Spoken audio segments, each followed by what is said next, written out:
மாண்பு உறுப்பினர் விஜய் சரவணன் பேச ஆரம்பிக்கலாம். நன்றி.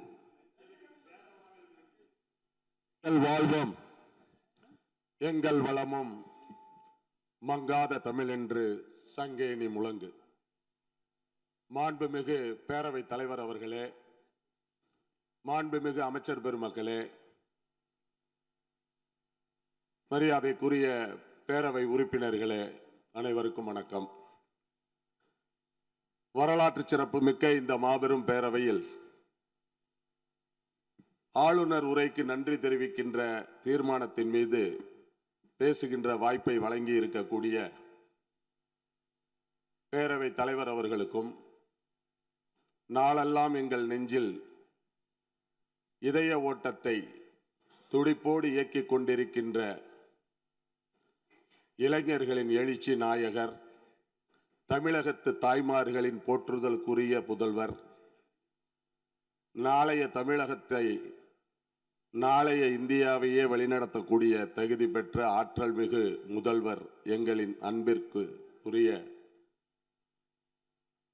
ஜோசப் விஜய் அவர்களே, ஏழைகளின் பிரதிநிதிகளாய், எளியவர்களின் பிள்ளைகளாய், ஒடுக்கப்பட்ட சமூகத்தின் அடித்தளத்திலே இருக்கக்கூடியவர்கள் எல்லாம் மக்கள் பிரதிநிதிகளாக இங்கே அமர்ந்து மக்களுக்கான தேவைகளை, மக்களுக்கான கோரிக்கைகளை அரசின் கவனத்திற்கு கொண்டு வந்து ஆற்றல் மிக்க செயல்பாடுகளை எல்லாம் செய்வதற்குரிய வாய்ப்பை இங்கே இருக்கக்கூடிய எங்களை போன்றவர்களுக்கு வழங்கி இருக்கின்ற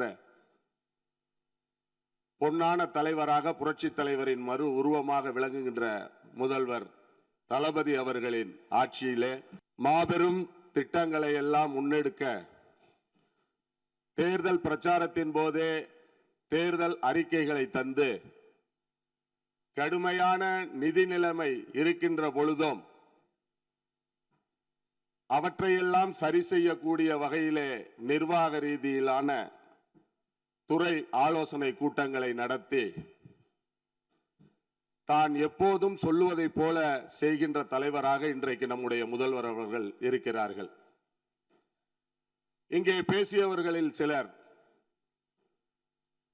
பேரறிஞர் அண்ணா அவர்கள் 67 ஏற்படுத்திய புரட்சியும், 77 எம்ஜிஆர் அவர்கள் ஏற்படுத்திய புரட்சியும், 2026 தளபதி அவர்கள் ஏற்படுத்தி இருக்கிற புரட்சியையும் பற்றி இரண்டும் ஒன்றல்ல என்று சொன்னார்கள்.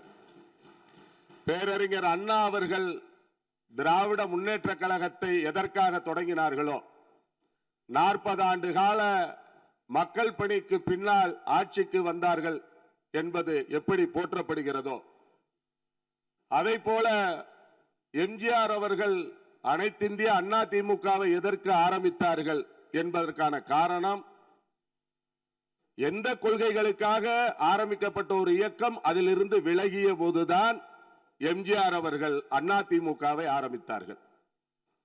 அவர்கள் ஒரு 15 ஆண்டுகளுக்கு மேலாக மக்கள் பணியை செய்து ஆட்சியை பிடித்தார்கள். அதை போலத்தான் இன்றைக்கு தமிழக வெற்றி கழகம் என்கிற கழகம் ஆரம்பிக்கப்பட்டு 2.5 ஆண்டுகள் ஆகலாம். ஆனால் தமிழகத்து மக்களுக்கு சேவையாற்றுகின்ற பணியிலே தன்னுடைய பெயரில் ஆரம்பிக்கப்பட்ட ஒரு ரசிகர் மன்றத்தை, வெறும் ரசிகர் மனப்பான்மையில் இருந்த எங்களை போன்ற பதறுகளை எல்லாம் இன்றைக்கு பண்பட்ட விதைகளாக்கிய ஒரு தலைவர் எங்களுடைய தளபதி அவர்கள். 1/4 நூற்றாண்டு கால இந்த மக்கள் இயக்க பணி இங்கே எதிர்வரிசையிலே அமர்ந்திருக்கக்கூடிய மூத்த சகோதரர்களுக்கு நன்றாக தெரியும். நீங்கள் அதிகாரத்தில் இருந்த காலத்திலே நாங்கள் அழைத்து செய்த நலப்பணிகளிலே நீங்கள் கலந்திருக்கிறீர்கள். எங்கள் கால்கள் படாத கிராமங்கள் கிடையாது, எங்கள் இயக்க தோழர்கள் பயணம் செய்யாத ஊர்கள் கிடையாது. நாங்கள் ஆட்சி அதிகாரத்திற்கு வருவதற்கு முன்னதாகவே தீட்டிய திட்டங்கள் எத்தனை எத்தனை என்பது தமிழகத்து மக்களுக்கு தெரியும். ஏனென்று சொன்னால் பயன்பெற்றவர்கள், அந்த பயனை அடைந்தவர்கள் இன்றைக்கு எங்களை தேர்வு செய்து இந்த சட்டமன்றத்திற்கு அனுப்பி இருக்கிற தமிழகத்து மக்கள் என்பதை மறந்து விடாதீர்கள். இந்தியாவிலேயே மிக தெளிவாக வாக்களிப்பவர்கள் தமிழகத்து வாக்காளர் பெருமக்கள் தான். நாங்கள் மீண்டும் ஒன்றை சொல்லிக்கொள்ள கடமைப்பட்டு இருக்கிறோம். எங்கள் முதல் வரிசையில் இருக்கக்கூடிய அமைச்சர் பெருமக்களோ பின்னிருக்கைகளிலே இருக்கக்கூடிய உறுப்பினர்களோ உங்களுடைய வார்த்தைகளில் வருவதைப் போல எதையும் அறியாத இளைஞர்கள் கிடையாது.